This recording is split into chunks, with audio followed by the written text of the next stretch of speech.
अच्युतं केशवं कृष्णदामोदरं रामनारायणं जानकीवल्लभम् अच्युतं केशवं कृष्णदामोदरं रामनारायणं जानकीवल्लभं रामनारायणं जानकीवल्लभम्। హరే కృష్ణ.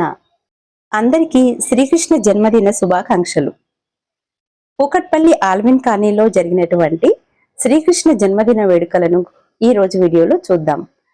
అలాగే శ్రీకృష్ణుడు నెమలి పింఛాన్ని ఎందుకు ధరిస్తారు, ఉట్టిని ఎందుకు కొడతారు, అలాగే తిరునామాలను ఎందుకు ధరిస్తారు అనే విషయాలను గురించి చిన్నగా ఈ వీడియోలో తెలుసుకుందాం.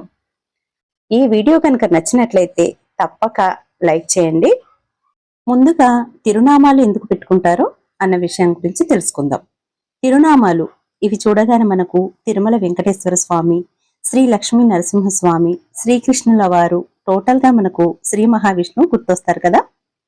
ఈ తిరునామాలను ఊర్ధ్వ పుండ్రము అని కూడా అంటారు. ఊర్ధ్వం అంటే పై దిశ అని, పుండ్రము అంటే చిహ్నము లేదా నామము అని అర్థం. ఈ రెండింటిని కలిపితే పై దిశలో పెట్టుకునే చిహ్నము లేదా నామము అని అర్థం. మన ఆత్మ ఉన్నతంగా ప్రయాణించాలని తెలియజేసేదే ఈ తిరునామం ధరించటంలోని అర్థం. తిరునామాలలో తెల్లగా ఉన్న నామం తిరుమణి అని, మధ్యలో ఉన్న ఎరుపు నామాన్ని శ్రీచూర్ణం, తిరుచూర్ణం అని అంటారు. తెల్ల రంగును శ్రీ విష్ణు పాదంగా, మధ్యలో ఉన్న ఎరుపు రంగును లక్ష్మీదేవిగా, అడుగున ఉన్న పాదం కమలం అని లేదా పద్మం అని అంటారు. జీవాత్మ యొక్క మార్గం లక్ష్యం పరమాత్మ యొక్క పాదాలను చేరుకోవడమే అని అర్థం. ఇక చిన్ని కృష్ణుడు తల మీద నెమలి పింఛం ఎందుకు ధరిస్తారు అనే విషయం గురించి తెలుసుకుందాం. నెమలి పింఛం కృష్ణతత్వానికి గుర్తుగా భావిస్తారు. ప్రకృతిలో మారే రంగులకు కృష్ణతత్వానికి ఈ నెమలి పింఛం ప్రతీక. సూర్యోదయం ఒక రంగు, సూర్యాస్తమం మరొక రంగు, మండుటెండలో ఇంకొక రంగు, ఈ లోకమంతటా ఆవరించి ఉన్నటువంటి ఆకాశంలో నీలిరంగు, ఇలా రకరకాల రంగులన్నీ నెమలి పింఛంలో ఉన్నాయి. కనుకనే ఈ నెమలి పింఛాన్ని కాలానికి ప్రతీక అని అంటూ ఉంటారు.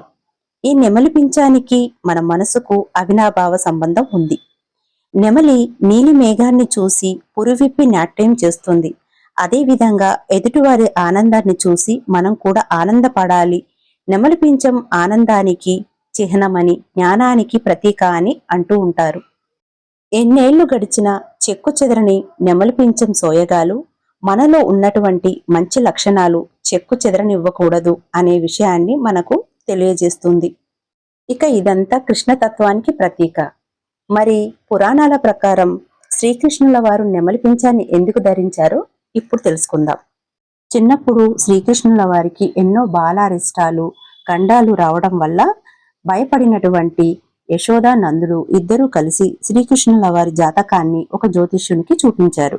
అప్పుడు ఆ జ్యోతిష్కుడు శ్రీకృష్ణుల వారికి కాలసర్ప దోషం ఉందని, ఎన్నో ఇబ్బందులు పడాల్సి వస్తుందని చెప్పగా వీటికి పరిష్కారం కోరారు. దానికి పరిష్కారంగా నెమలి పింఛానికి ఎటువంటి దోషాన్నైనా గ్రహించగల శక్తి ఉందని, అందుకోసమని కన్నయ్యకు, ఆ నీలి మేఘ శ్యామునకు ఈ నెమలి పింఛం ధరించటం వల్ల ఈ గండాలనేవి తొలగిపోతాయని చెప్పాడు. అందుకే యశోదమ్మ వెంటనే ఆ నీలిమేఘ శ్యామునికి ఈ నెమలి పింఛాన్ని ధరింపజేసింది. అంతేకాదు ఆ కన్నయ్యకు ఈ నెమలి పింఛం మరింత అందాన్ని తీసుకొచ్చి పెట్టింది. అందుకే బాలకృష్ణుడికి ఖచ్చితంగా నెమలి పింఛం ఉంటుంది. ఇక శ్రీకృష్ణుల వారి జన్మాష్టమి వేడుకలను చూద్దాం. జైబోలో గణపతి అంటూ మా కోలాట మాస్టర్ గారు మాతో అందరితో కూడా స్వామివారికి సేవ చేసుకునే భాగ్యాన్ని కలిగించారు. నృత్యం, గానం అనేది కూడా పూజలో ఒక భాగమే. అందుకనే అందరం కోలాటం చేసాం చక్కగా.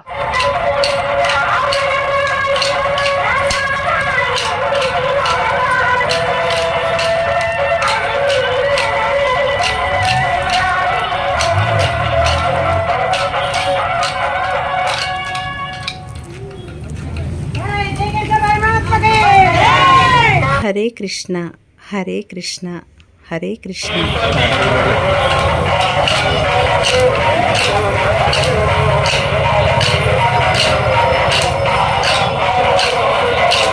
మేము ఎన్ని కోలాటం పాటలకు చేశామో అన్ని పాటలకు కూడా ఆ మధ్యలో ఉన్న కృష్ణయ్య కూడా చేశాడు. అలాగే మా గోపికమ్మ చక్కగా వీడియోలు తీస్తూ ఇద్దరు అలాగే నిల్చున్నారు.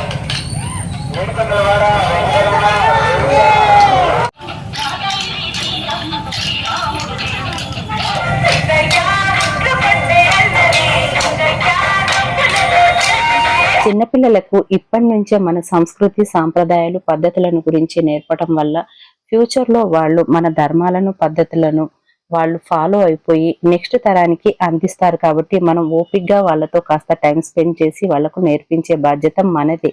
ఇక కోలాటం సేవ ముగియగానే స్వామివారికి ప్రసాదాలను సమర్పించాము. ప్రసాదంలో భాగంగా పరమాన్నం, శనగలు, పులిహోర, చాక్లెట్లు పిల్లలకి ఎంతో ఇష్టం కదా.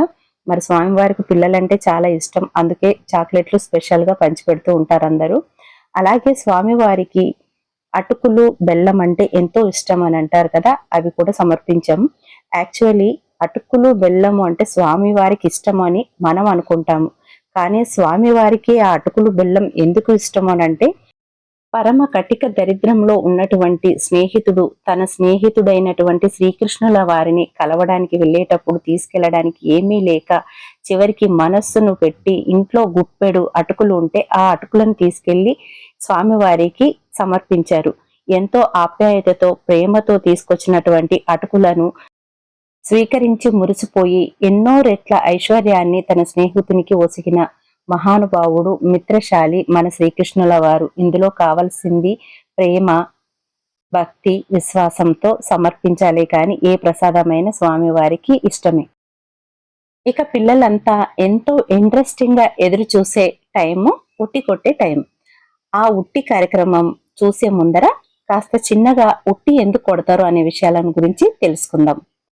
ఉట్టి అనేది పైన ఒక కర్రకు వేలాడదీసి ఆ కర్రకు పూజ చేసి దానికి వేలాడదీస్తూ ఉంటారు. ఒక కుండలో పాలు గాని లేదా అటుకులు, చెరుకు ముక్కలు, డబ్బులు గాని వేసేసి, లేదా మరికొన్ని ప్రాంతాలలో కొన్ని పాలు పోసేసి అలా వేలాడదీస్తూ ఉంటారు.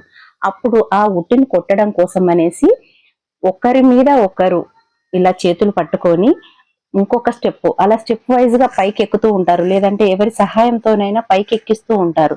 అలా నలుగురు చేతుల సహాయంతో పైకి ఎదిగి ఒక్కరిగా మనం నిలబడి ఆ కుండను కొట్టినప్పుడు ఆ కుండలో వచ్చినటువంటి పాలే గాని ప్రసాదమే గాని నలుగురు పంచుకునే విధానము అనంటే, నలుగురు సహాయంతో ఎదుగు, ఒక్కడిగా నిలబడు, అలాగే నలుగురికి సహాయం చెయ్యు అనే అర్థము మన ఈ ఉట్టిలో ఉంటుంది. అందుకోసమని ఉట్టిని కొడుతూ ఉంటారనమాట. ఇదే ఉట్టి కొట్టడంలోని ఆంతర్యం. ఉట్టి కొట్టడానికి చిన్న పెద్ద లింగ భేదాలు, వయసు తారతమ్యాలు ఏవి ఉండవండి. ప్రతి ఒక్కరూ సరదాగా సంతోషాలను పంచుకునే రోజు శ్రీకృష్ణాష్టమి వేడుకలు. అందుకని అప్పుడప్పుడు ఇలాంటి కార్యక్రమాలను మిస్ చేసుకోకుండా, మనకు కొంచెం ఇబ్బందిగా ఉన్న బిజీ లైఫ్ లో ఖచ్చితంగా అటెండ్ అవుతూ మన సాంప్రదాయాలను పద్ధతులను పాటిస్తూ మన మనస్సును, బుద్ధిని, శరీరాన్ని కాపాడుకుంటూ హ్యాపీగా సెలబ్రేట్ చేసుకోవాలని మనస్ఫూర్తిగా కోరుకుంటున్నాం. మన సనాతన ధర్మంలో ఎన్నో లోతులు, ఎన్నో అర్థాలు, ఎంతో మంచిని పొందుపరిచి పెట్టారు మన పెద్దవారు. వాటిని ఊరికినే కొట్టి పారేయకుండా అందులోని ఆంతర్యాన్ని మనము ఒక్కొక్కటిగా అర్థం చేసుకుంటూ మన సాంప్రదాయాలను పద్ధతులను ఖచ్చితంగా పాటించడానికి అయితే ప్రయత్నం చేద్దామండి. ఒక మంచి కావాలంటే ఒక చెడు అనేది ఉంటుంది. ఆ చెడును పక్కకు నెట్టేసి మంచి కోసం మనము వెళ్తూ ఎక్కడా లేని, ఏ దేశంలో లేనటువంటి పద్ధతులను, ఆచారాలను మనం పాటిస్తూ ఉండాలి. విదేశీయులందరూ కూడా మన పద్ధతులను, మన సాంప్రదాయాలకు ప్రాధాన్యత ఇస్తూ మన దేశానికి తరలి వచ్చి మన పద్ధతులను పాటిస్తున్నారు. మనం పాశ్చాత్య దేశాల అలవాట్లను అలవర్చుకుంటూ మన సనాతన ధర్మాన్ని తక్కువ చేసుకుంటున్నాం. అది చాలా తప్పు. మన ధర్మాన్ని మనం కాపాడుకుందాం. ఇక ఈ వీడియో కనుక మీకు నచ్చినట్లయితే తప్పక లైక్ చేయండి, షేర్ చేయండి. అలాగే ఈ సెలబ్రేషన్ ఎలా ఉందో కామెంట్ సెక్షన్ లో కామెంట్ చేయండి. మరో మంచి వీడియోతో మళ్ళీ కలుద్దాం. అందరూ బాగుండాలి, అందులో మనం ఉండాలి. సర్వే జన సుఖినో భవంతు. స్వస్తి.